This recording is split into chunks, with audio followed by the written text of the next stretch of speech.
আজকের recipe chicken পাতুরি। তো ফার্স্টেই চিকেনগুলোকে ছোট্ট ছোট্ট পিস করে নিয়েছিলাম।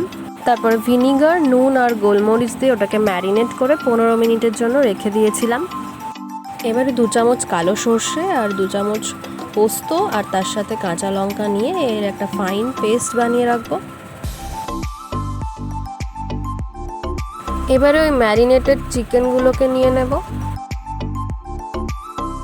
তার মধ্যে কুচনো পেঁয়াজ, কুচনো টমেটো, রসুনের পেস্ট, আদার পেস্ট আর সর্ষে পোস্তর যে পেস্ট আমি বানিয়ে রেখেছিলাম সেইটা দিয়ে দেব। এরপর কাঁচা লঙ্কা, নুন, সর্ষের তেল,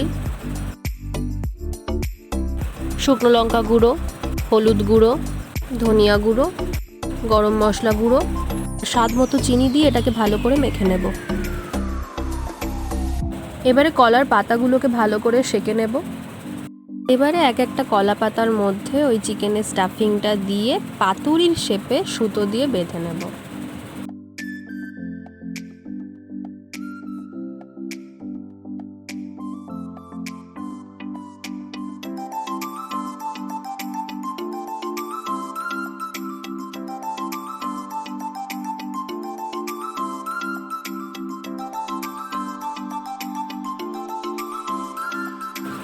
একটা পাতুরি হয়ে গেল। এভাবেই আরও বেশ কটা বানিয়ে নিলাম।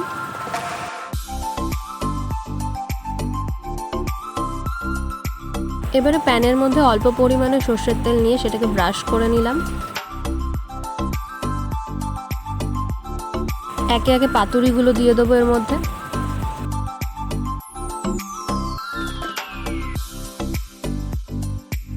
পাতুরির ওপর সাইডগুলোতেও আমি একটু তেল ব্রাশ করে দিয়েছি।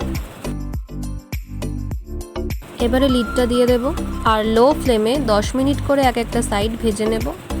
তো আমাদের পাতুরি রেডি। এবারে আমরা একটা প্লেটের মধ্যে এটাকে সার্ভ করে নেব।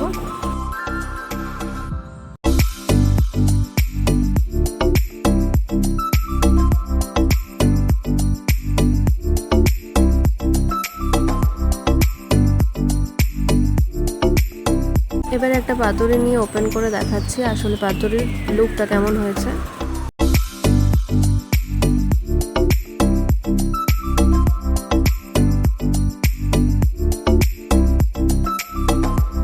এই হচ্ছে লুকটা। গরম ভাতের সাথে জাস্ট অসাধারণ লাগবে। তো একবার ট্রাই করেই দেখুন। রেসিপিটা দেখার জন্য ধন্যবাদ।